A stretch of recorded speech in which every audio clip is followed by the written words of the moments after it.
안녕하세요. 얼마 전에 시댁에 한번 난리가 있었어요. 난데없이 시부모님 갑작스런 호출에 남편하고 부랴부랴 시댁에 다녀왔는데 도착해보니 집안 분위기가 말도 아니었고 웬 젊은 총각이 두 분 앞에 무릎을 꿇고 빌고 있더라고요. 신우는 옆에서 눈물 콧물 쏟으면서 울고 있었고요.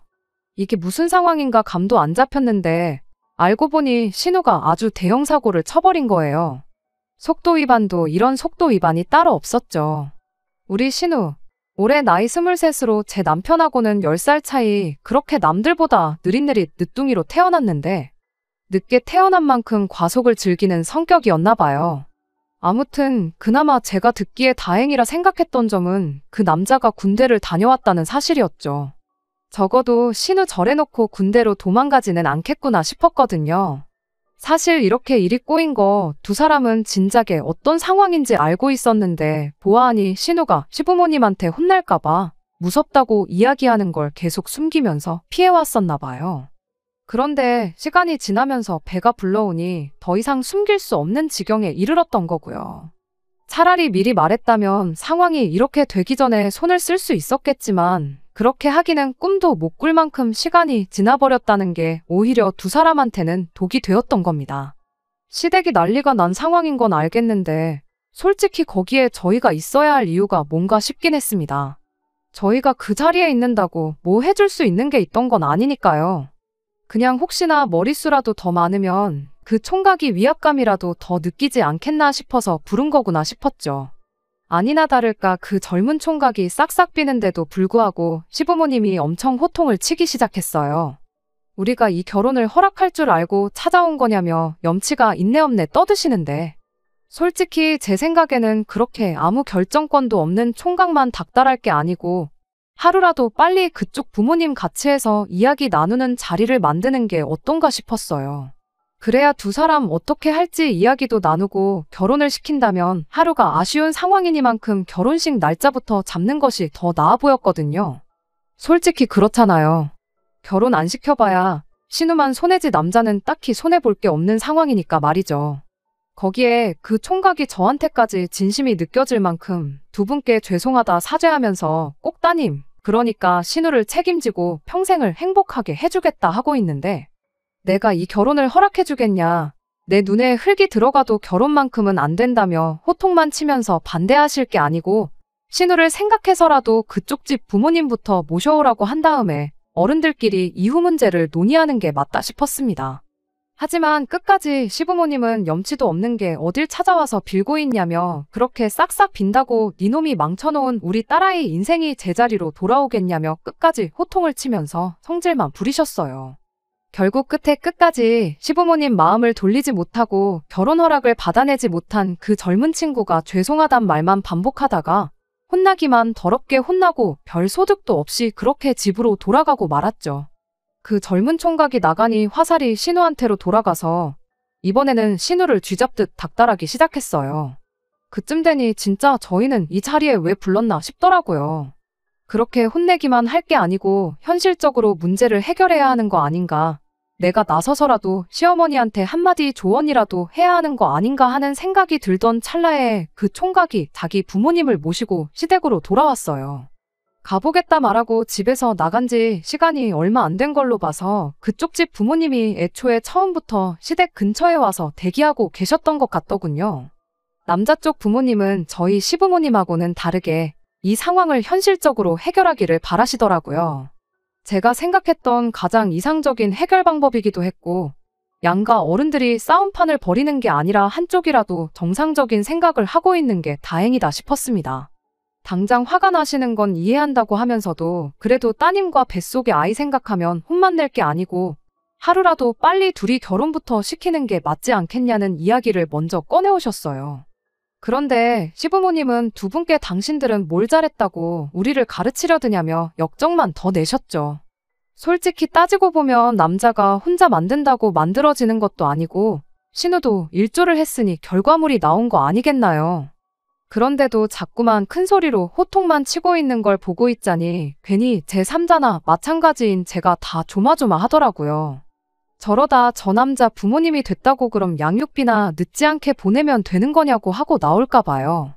그래도 두 분이 끝까지 점잖은 태도로 시부모님께 사과드리면서 그렇다고 이미 이렇게 시간이 지났는데 어떻게 병원으로 보낼 수도 없는 노릇 아니겠냐고 현실적으로 일을 헤쳐나가자는 제안을 해오셨어요.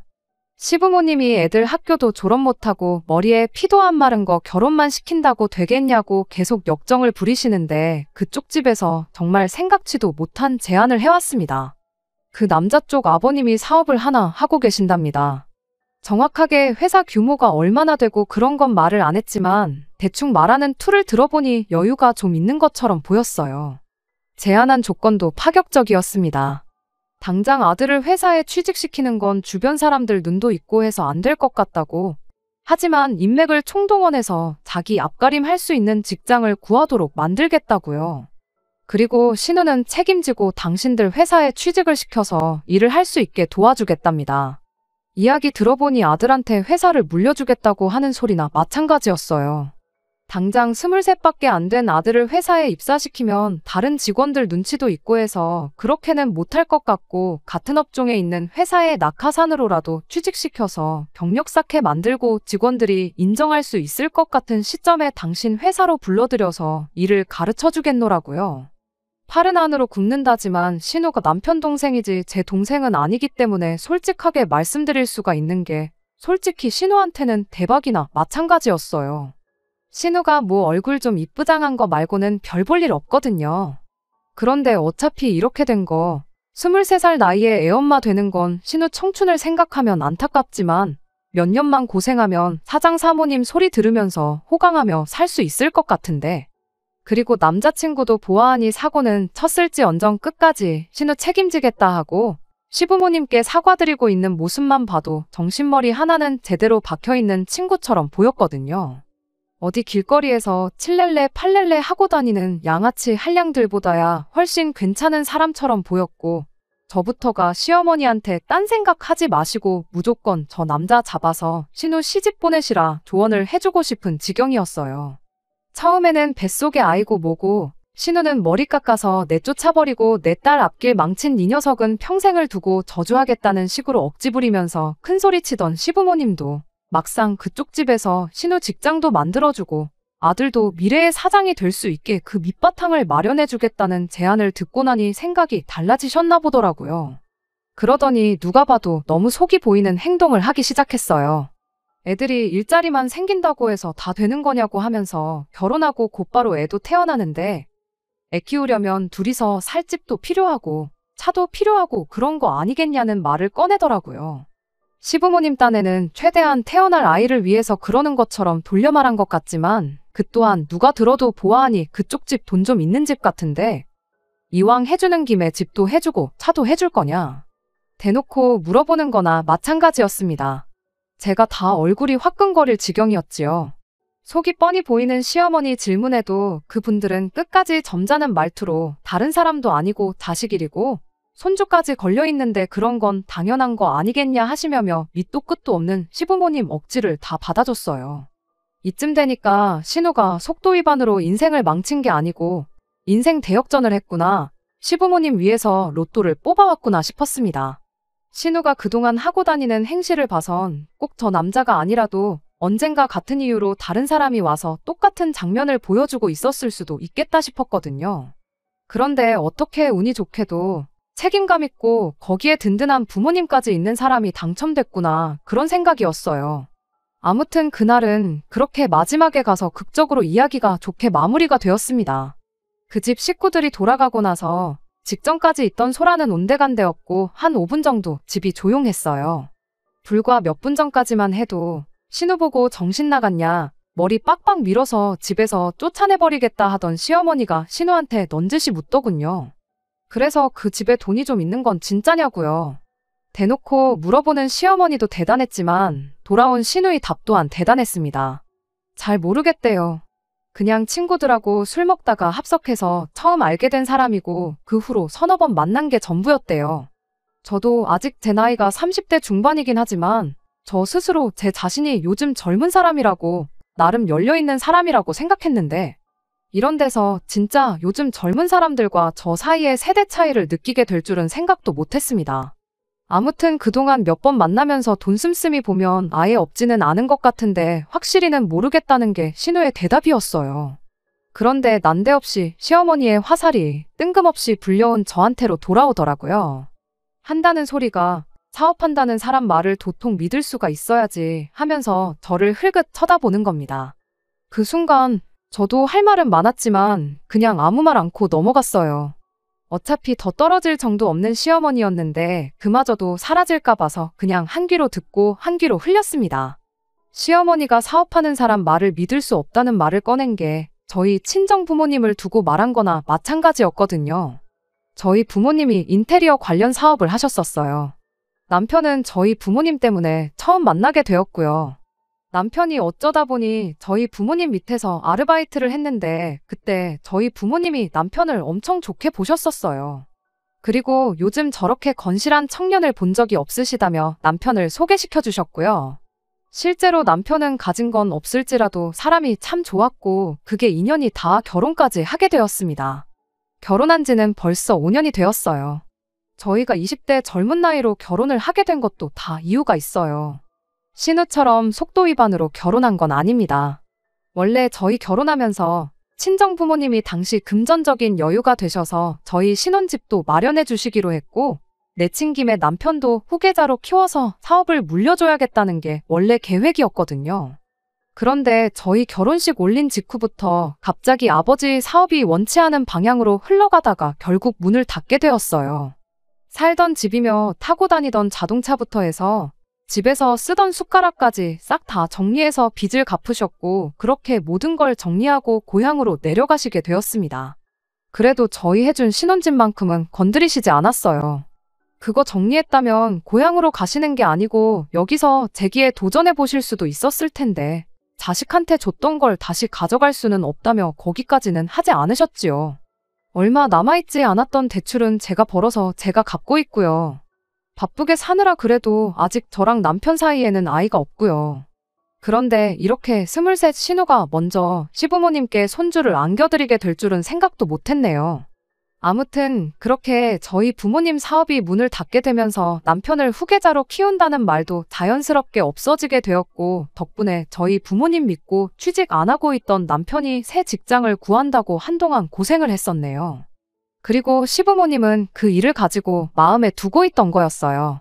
사업하는 사람 말을 못 믿겠네 하면서 저를 쳐다보신 게 직접 언급은 하지 않아도 저희 부모님을 두고 이야기를 하는 거나 마찬가지였죠. 뭐 시어머니가 저러는 게 하루 이틀 일도 아니고 이젠 익숙해서 짜증도 안 나요. 쥐뿔도 없는 남편하고 결혼해서 신혼집 마련할 때 아무 걱정도 안 될 만큼 해줬으면 충분히 할 만큼 이상을 했다고 생각하는데 시어머니 딴에는 쥐뿔도 없는 아들이 세상에서 제일 잘난 아들이고 저희 집에서 그 잘난 아들 데려가기 위해 공수표를 날렸구나 생각하시는 거겠죠. 솔직히 남편한테도 실망을 많이 했어요. 시어머니가 대놓고 저러는 게 한두 번이 아닌데 어떻게 중간 역할 한 번 해준 적이 없거든요. 아무튼 중요한 건 이게 아니라 신우의 이야기니 저희 집 이야기는 여기까지만 하겠습니다. 아무튼 마지막에 가서는 시어머니 때문에 기분이 좀 상하긴 했지만 밑도 끝도 없이 시어머니 호출에 끌려와서 그냥 재미있는 아침 막장 드라마 한 편을 생중계로 봤구나 싶은 심정이었거든요. 그날은 물론이고 그 이후에도 이 신우이 주연의 막장 드라마 한 편이 제 인생에 그 어떤 영향을 끼칠 거라고 생각해 본 적은 단 한순간도 없었어요. 문제는 역시나 시어머니 때문에 시작되었습니다. 그 이후로 저랑 남편은 따로 참석을 안 해서 몰랐는데 이후로 나름 상견례도 하고 본격적으로 결혼 준비가 시작되었나 보더라고요.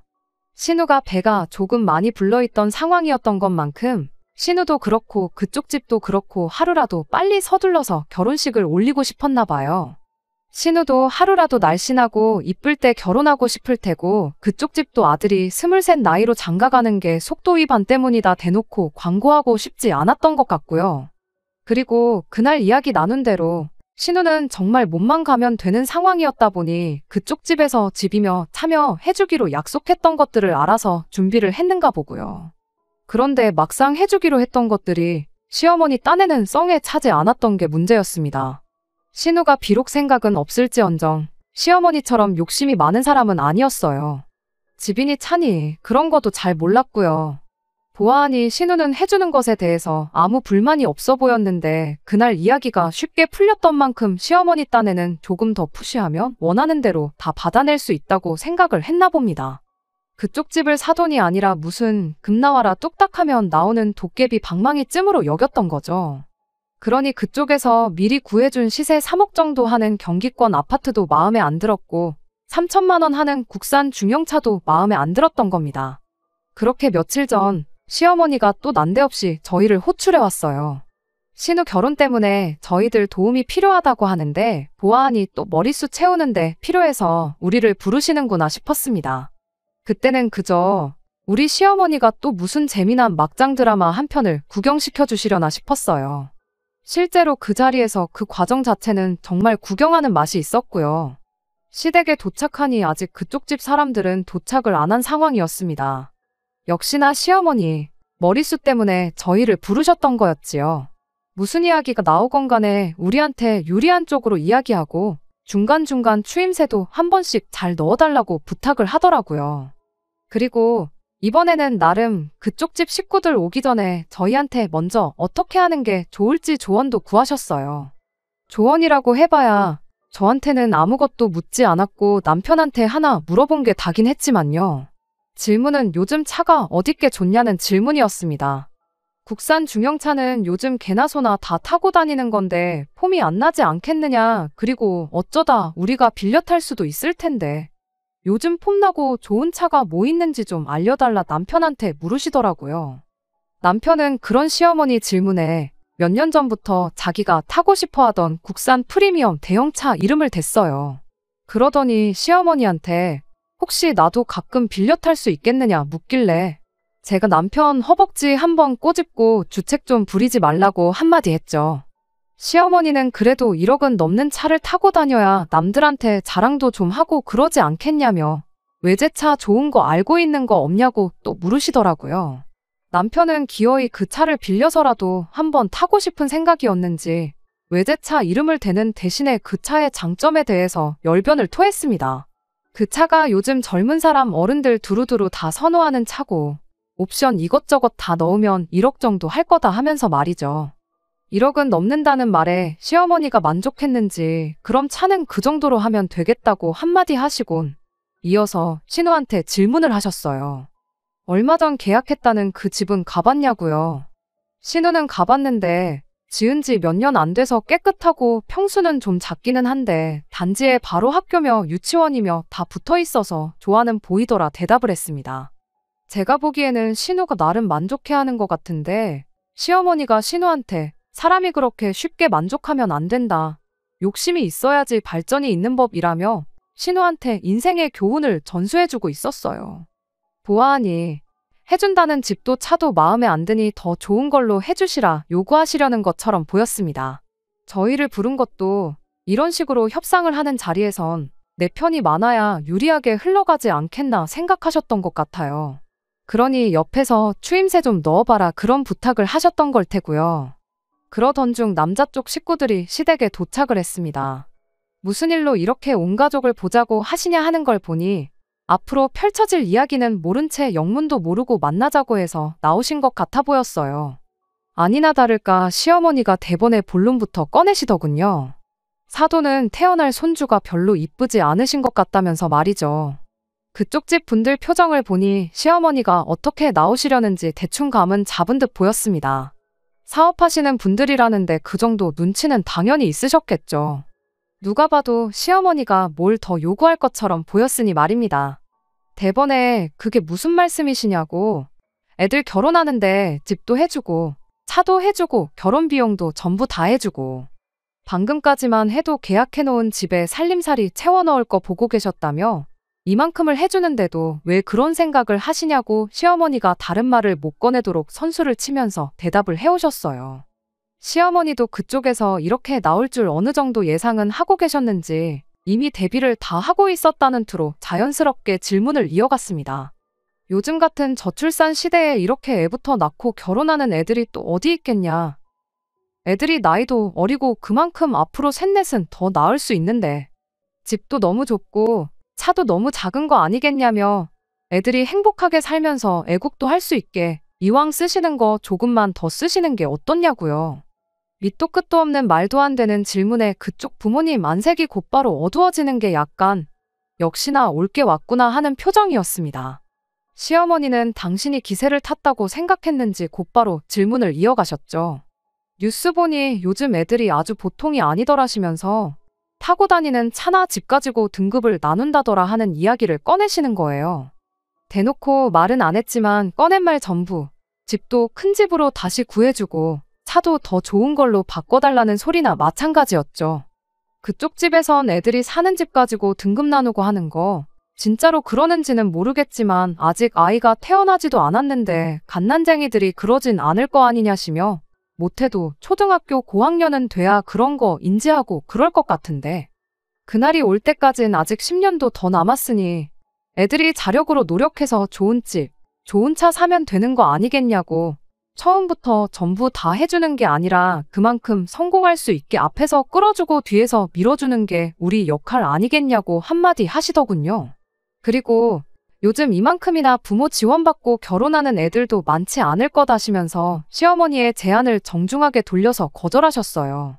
저는 당연히 거절당하는 게 정상이다 생각했는데 시어머니는 설마 그렇게 고분고분하던 사람들이 이렇게 나올 줄은 몰랐다는 반응이었습니다. 우물쭈물하더니 그래도 두 분 사업하시는 분들이고 돈도 많으신 것 같은데 이왕 쓰는 거 조금 더 쓰면 어떻겠냐고 다른 사람도 아니고 자식들 위해서 쓰는 돈인데 그리 어려운 부탁이 아니지 않느냐고 그 시커먼 속내를 대놓고 꺼내왔어요. 그게 다가 아니라 마지막에 가서는 애 키울 땐 시댁보다는 친정손을 빌리는 게 보통 아니겠냐며 경기도는 너무 먼 것 같으니 당신이 오며 가며 하기 편하게 강남 쪽으로 집을 구해주시라 그렇게 한마디 하는 겁니다. 솔직히 편들어주러 갔던 자리긴 하지만 누가 봐도 구걸에 가까운 우리 시어머니 노골적인 질문에 제 얼굴이 다 화끈거릴 정도였습니다. 아니나 다를까 그쪽 집에서도 아무리 사업을 한다고 한들 집에 20억, 30억 쌓아놓고 사는 사람들이 얼마나 되겠느냐며 난색을 표하셨죠. 말했다시피 이만큼 해주는 집도 거의 없을 거라고 확신한다며 이 이상은 못 해드린다. 이번엔 조금 어투를 강하게 해서 거절을 했습니다. 상식적인 선에서는 거절당하는 게 당연한 상황이긴 하지만 아무튼 시어머니도 꺼내는 말마다 그쪽 집에서 못 해준다. 안 된다 하고 나오니 열이 받았는가 봅니다. 다짜고짜 지난 그날처럼 쩌렁쩌렁 언성을 높이면서 갑자기 역정을 내기 시작했어요. 지금 그쪽 집 아들이 우리 딸 창창한 앞길 막아버렸는데 고작 3억 4억 가지고 쓱싹 하려는 거냐고. 당신들 눈에는 우리 딸이 고작 그 정도 값어치밖에 안 하는 것처럼 보이냐며 우리 딸아이 인생값 제대로 치르라고 입에 개거품을 물기 시작했어요. 그때쯤부터는 저도 걱정이 되더라고요. 그쪽 집 부모님이 누가 봐도 불편한 기색을 숨기지 않는 와중에 시어머니는 대체 무슨 믿는 구석이 있길래 계속 저렇게 고자세를 유지하고 큰 소리를 내시는가 싶었어요. 아니나 다를까 그쪽 집에서 결국 폭발을 해버렸습니다. 알겠다고 그럼 원하는 대로 강남에 아파트 하나 얻어주겠다고요. 다만 그냥은 해줄 생각이 없다고 하면서 조건을 걸더라고요. 마침 자식 앞길 이야기 먼저 꺼내시지 않았냐고. 우리 아들도 앞길이 있고 꿈이 있는 아이였다고. 이렇게 갑자기 아이가 생겨서 결혼만 안 했으면 내년쯤 유학 가서 디자이너가 되는 꿈을 이루기 위해 노력할 아이였는데 이렇게 아이 때문에 그 꿈을 접게 되었으니 그 값은 받으셔야겠다는 겁니다. 집은 강남에 20억 하는 아파트로 구해주시겠대요. 대신 그 집에 들어갈 혼수에 애들 타고 다닐 차는 저희 시댁에서 마련해오라는 겁니다. 혼수도 대충 싸구려를 말하는 게 아니라 보통 과거에 하던 대로 집값이 10% 정도는 해달라고요. 시어머니가 깜짝 놀라서 뭔가 말을 꺼내려고 했는데 시어머니가 입을 열자마자 아직 할 말 다 안 끝났다고 단호하게 말을 자르시더라고요. 그러더니 애가 뭐 여자 혼자 만드는 것도 아니고 피차 책임은 두 사람한테 똑같이 있는 거 아니겠냐고. 강남에 20억 집 해올 테니 혼수로 2억 채워주고 애들 타고 다닐 차 1억 해오시라. 세상 그 누구한테 물어도 절대로 우리한테 더 불공평하지. 그쪽 집에 불공평한 거 하나도 없는 조건이다 하고는 절대 양보할 생각 없으니 더 이상 애들 결혼에 대해서는 아무 말 나오지 않으면 좋겠다고 단호하게 한마디 하시더군요. 이렇게 못하겠거든 그냥 애들 결혼은 없던 일로 하고 양육비로 한 달에 100만 원씩 도의적인 책임만 다하겠다고 그리고 애들한테 쓰려던 돈은 내 아들 유학 보내주고 공부시켜주고 하는 데만 쓸 테니 그렇게 아시라 말하고 이야기 더 나눌 것도 없으니 가보겠다 한마디 하고 폭풍같이 할 말 몰아쳐서 쏟아내고는 이내 돌아가셨어요. 딱 봐도 우리 시부모님 하고 사는 꼴을 보아하니 3억은커녕 당장 3천만 원도 융통하기 힘들어 보이는 게 사이즈가 딱 나왔던 거겠죠. 시어머니는 그쪽 집 사람들 떠나간 현관문만 멀뚱멀뚱 바라보고 계셨고요. 그리고 거기까지는 제가 기대했던 대로 지난번하고는 비교도 안 될 만큼 재미있는 드라마의 한 장면이나 마찬가지였어요. 내색은 안 했지만 속으로 엄청 흥미진진해 하고 있었는데 이번에도 저번처럼 화살이 저한테 돌아왔습니다. 그쪽 생각이 틀린 게 없던 게 당장 시어머니가 그쪽에서 요구하는 3억을 해올 재간은 없었습니다. 어떻게 해야 그 큰 돈을 마련해올 수 있을까 하는 와중에 시어머니가 저를 보더니 니네 집을 팔면 되겠구나 하면서 무슨 엄청난 발견을 한 사람 마냥 신이 나서 저한테 한마디를 하는 거예요. 저한테는 아닌 밤중에 날벼락 같은 소리였죠. 얼마 되도 않는 월급으로 남은 대출 갚는다고 까불지 말고 그냥 이참에 니네 집 정리하고 저희는 시댁에 들어와서 살라는 소리를 아무렇지도 않게 하시는 거예요. 남편도 그게 무슨 말씀이시냐고 시어머니한테 말도 안 되는 소리 하지 마시라 한마디를 했어요. 그랬더니 시어머니가 한다는 말이 계산을 조금만 해보면 절대 손해보는 장사가 아니고 그때가 되면 당신이 어련히 우리도 한몫 챙겨줄 테니 걱정 말라는 소리를 꺼내는 겁니다. 무슨 말인가 했더니 일단 신우 결혼부터 시키자는 소리였어요. 저희 집 팔아가지고 그쪽에서 해오라는 조건 맞춰주는 건 투자라고 생각하라고요. 일단 그렇게 결혼시켜서 5년 뒤에 신우를 이혼시키면 모든 게 해결된다는 겁니다. TV에서 보니까 집에서 애만 키워도 5년 넘게 같이 살면 절반은 재산분할 받을 수 있는 것 같다더라 하면서요. 그것만 단순 계산해도 3억 넣어놓고 5년 뒤에 10억을 버는 7억짜리 투자라고. 그런 거저먹는 장사가 어디 있냐네요. 거기에 다른 건 몰라도 대한민국 땅에서 강남 집값이 오르면 올랐지 내려갈 일은 없다고. 5년 뒤에 그 집이 25억이 되어 있을지 30억이 되어 있을지 아무도 모르는 거 아니겠냐며 무조건 저희 집을 팔아서라도 신우 결혼부터 시키는 게 이득이라는 겁니다. 그렇게 이혼하고 나면 또 양육비는 양육비대로 뜯어낼 수 있다고 하면서 5년 뒤에 결실을 맺으면 저희 집 한 돈도 돌려주시겠다고 아주 자랑스럽게 이야기하는데 세상에 저는 저희 시어머니가 좋은 분은 아니시라는 걸 알고는 있었지만 이 정도로 구제불능인 줄은 생각도 못했습니다. 당장 1시간도 전까지만 해도 니네 자식이 우리 귀한 딸 앞길 망쳐놓았다니 어쩌니 하면서 입에 거품까지 물어가며 열변을 토하시던 분이 당장 그 귀한 딸 아직 23, 5년 뒤에도 28살밖에 안 되는 딸을 이혼녀 만들어서 장사를 할 생각을 하고 있는 게 어처구니가 없었죠. 옆에서 신우가 시어머니한테 나 이혼할 생각 없는데 왜 그러시냐고 뭐라 하는데 시어머니는 그런 신우 말은 들은 척도 안 하고 네가 평생 어디 가서 그 큰 돈을 벌 수나 있겠냐고 그냥 엄마가 시키는 대로 하라고 신우를 찍어 누르더라고요. 제가 이런 사람들하고 그동안 한 식구라고 명절 때 떡국도 끓여 먹고 했던 게 다 부끄러워지는 겁니다. 시어머니한테 그런 말도 안 되는 계획에는 동참할 생각 없다고 말하고 시댁을 뛰쳐나왔어요. 현관문 밖으로 시어머니가 제 욕을 하는 게 다 들렸는데 그런 거 아랑곳하지 않고 집으로 혼자 돌아왔습니다. 남편은 제가 집에 도착하고 나서 1시간 정도 지나 집에 들어왔는데 시어머니한테 무슨 이야기를 듣고 온 건지 그래도 어머니 말이 아예 일리가 없는 건 아니지 않냐면서 시어머니 편을 들어주네요. 일단 그 3억만 마련해주면 신우 이혼하고 나서 재산분할 받을 때 최대한 많이 우리 몫을 챙겨주신다고 약속받고 왔다면서 우리 집 시세가 5억 정도 하지 않냐. 신우가 그 5년 채울 동안 우리는 시댁에 들어가 살고 수중에 남은 2억짜리 굴리면서 월급은 월급대로 모으면 그때쯤 10억도 만들 수 있지 않겠냐고. 장인어른 사업 그렇게 되고 우리도 앞길이 막힌 거나 마찬가지인데 언제까지 이 집 하나 쥐고 이렇게 살아야겠냐고. 이 상황을 너무 나쁘게만 생각하지 말고 기회라 생각하고 한번 잘 살아보자고 저를 설득하는 거 아니겠나요. 저희 아버지 말 맞다나 건실하다는 거 하나 믿고 쥐뿔도 없는 남편하고 결혼한 건데 그 부모의 그 자식이라고 건실한 게 아니고 그냥 시키는 거 잘하는 꿈도 희망도 없는 사람이란 걸 결혼 생활 5년이 지나고 나서야 알게 되었네요. 남편한테는 미친 소리 하지 말라고 한 번만 더 그 소리 꺼냈다간 내가 그쪽 집 찾아가서 어머님 더러운 계획 다 까발려버리고 아예 결혼부터 못하게 막겠다 말하고 말았습니다. 여태까지 저는 기껏해야 막장 드라마 속 병풍이나 마찬가지인 엑스트라인 줄 알았는데 알고 보니 저도 그 이야기의 주인공 중 하나였다는 게 정말 충격적이네요. 시어머니야, 원래 그런 사람이었으니 그렇다 쳐도 남편까지 이 정도로 개차반인 사람일 줄은 몰랐습니다.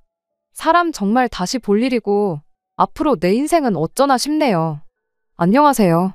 일전에 속도 위반한 신호 때문에 사연 보냈던 사람입니다. 이렇게 많은 관심을 받게 될 줄 몰랐고 관심받은 만큼 어떻게 마무리가 되었는지 알려드리는 게 도리인 것 같아 다시 사연을 보내게 되었네요. 알고 보니 남편이 더러운 시어머니 계획에 동참하라고 했던 게 끝이 아니었어요. 제가 거절하고 며칠 지나서 남편이 저한테 이혼 이야기를 꺼내왔거든요. 시어머니 이론에 의하면 저희도 결혼 생활 5년 했으니 암만 남편이 저희 집에 땡전 한 푼 안 보탰어도 재산 분할 절반 받아갈 수 있다는 생각이었나 봐요. 대출이 남아있긴 하지만 거의 다 갚아가는 상황에 저희 집 시세가 5억 정도 했으니 계산상 절반 재산 분할 받아가면 2억 5천이란 소리잖아요. 그럼 5천 정도는 시어머니가 어떻게든 마련을 할 수 있다는 생각이었나 봐요. 솔직히 남편이 그 이야기 꺼냈을 때 앞불싸 싶었고 재산 분할 해주기 싫어서라도 신우 이혼시켜서 한몫 챙길 더러운 계획에 동참을 해야 하는 거 아닌가 싶었습니다. 집이라는 인질이 잡혀있으니 그쪽 집에 가서 시어머니 더러운 계획을 떠벌릴 상황도 못 되었던 거고요. 그런데 정말 생각보다 일이 쉽게 해결됐어요. 혹시나 싶어서 변호사 사무실 찾아가 이 상황을 이야기했더니 남편분이 재산 형성에 기여한 바가 하나도 없는 것 같은데 그 경우에는 결혼 생활을 몇 년을 했던 간에 재산 분할을 안 해줘도 된다는 이야기를 들었거든요. 그 이야기는 못 들은 척하고 남편하고 이혼했어요. 재산 분할 합의에 실패하고 전전긍긍하던 시어머니와 남편 표정이 아직도 생생하고 그거 생각하면 속이 다 후련하네요. 시댁에서 로또라도 되지 않는 한 그 돈을 마련할 방법이 없어 보이긴 했지만 혹시 모르는 일이니 그쪽 집 찾아가서 시어머니 더러운 계획을 전부 말해줬습니다. 당연한 이야기겠지만 신우 결혼은 그 길로 물거품이 되었지요. 그 집 아들이 그래도 신우랑 결혼하고 싶은 마음은 진심이라고 그냥 결혼시켜주시면 안 된다고 헛물을 키길래 그동안 병풍처럼 구경만 하던 저도 나서서 그 집 아들을 뜯어말렸어요. 지금 내 꼴 보면 모르겠냐고 당장 신우 뱃속의 아이 생각하면 이게 맞는 것 같겠지만 나중 가면 분명히 후회할 거라고요. 그런데도 끝까지 결혼하겠다고 쇠고집을 부리는데 그쪽 집 부모님이 결혼할 거면 하라고 대신 땡전 한 푼 도와줄 생각 없으니 네 인생은 네가 책임져라 한마디 하더군요. 나중에 그쪽 집에서 연락받고 알게 되었는데 진짜로 그 집 아들이 신우 평생 책임지겠다고 혼자 몸으로 쳐들어가서 결혼시켜달라고 싹싹 빌었답니다. 그런데 시어머니 입장에서는 땡전 한 푼 없이 책임져야 할 입이 하나 더 늘어나는 상황이 달갑지 않았는지 시어머니 선에서 거절당했대요. 결혼할 생각 말고 양육비나 늦지 않게 보내달라고 했다나요. 애아빠가 된다는 책임감에 결혼을 하겠다던 신우 남자친구도 그때 시어머니한테 한번 또 데이고 정신을 차렸는지 이제는 부모님한테 결혼 못하게 뜯어말려줘서 감사하다 말하고 자기 꿈 이루겠다고 지금은 유학 준비 중이랍니다. 남편하고 시댁에도 여지껏 말 안 한 게 하나 있는데 더 숨길 필요 있겠나 싶어서 숙려기간 끝나고 이혼 신고하려고 남편을 다시 만나는 날에 알려줬어요. 남편이 평생을 두고 타고 싶어 하던 그 차를 타고 남편을 만나러 갔습니다. 신차는 출고되기까지 시간이 걸려서 억지로 중고차를 사야 하긴 했지만 아니나 다를까 남편이 그 차를 보고는 두 눈이 휘둥그레지더라고요. 딱 봐도 네가 돈이 어디 있어서 이 차를 타고 나왔냐는 표정이었는데 저희 친정아버지 사업이 망해서 낙향하신 것까진 사실이었어요. 평생을 두고 하신 일이 그쪽 일이다 보니 고향에 내려가셔서 있는 돈 없는 돈 탈탈 털어서 똑같은 사업을 시작하셨고요. 처음에는 조금 헤매셨는데 때마침 코로나 터지면서 리모델링 경기가 엄청 활발했던 때가 있었거든요. 요 근래는 경기도 안 좋고 자재값도 올라서 그때만큼 되는 건 아니지만 그때 이미 벌만큼 버셔서 완전히 재기에 성공하신 상황이었고요. 그리고 그때 아버지가 사위, 그러니까 남편하고 한 약속 지키겠다며 몇 년 더 벌고 서울에서 다시 사업을 시작하겠다고 하셨는데 제가 시어머니 돈 밝히는 성격 보고 그냥 우리 집 먹고 살만해졌다는 거 모르게 하는 게 약이겠구나 싶어서 그러지 말자고, 그리고 두 분 노후만 신경 쓰시라고 했었거든요.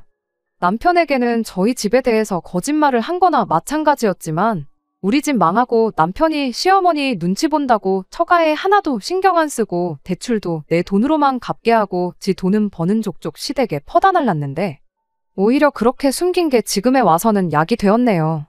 당신도 그렇고 당신 어머니도 그렇고 황금알을 낳는 거위 배를 가르는 재주만큼은 따라올 사람이 없는 것 같다고 한마디 했는데 그때 정말 속이 얼마나 시원했는지 몰라요. 어떻게든 시댁이나 남편 도움 없이 살아보겠다고 아둥바둥 애 없이 살아온 것도 다행이다 싶네요. 곧 태어날 신우 아이 생각하면 불쌍하긴 하지만 인생사 사필귀정이라고. 거기서 욕심 안 부리고 신우 행복만 바라주셨다면 시어머니한테도 좋은 일이 있었을 거라고 생각해요. 잘못한 사람이 잘못한 만큼 합당한 벌을 받는 거 어찌 보면 당연한 일 아니겠나요? 제발 시어머니나 남편이 그걸 깨닫고 앞으로나마 신우나 신우 아이가 좋은 길로 갈 수 있게 옳은 결정을 내리는 사람이 되면 좋겠네요. 저 또한 이번 일을 교훈 삼아 항상 옳은 길만 걷는 그런 사람이 돼야겠습니다.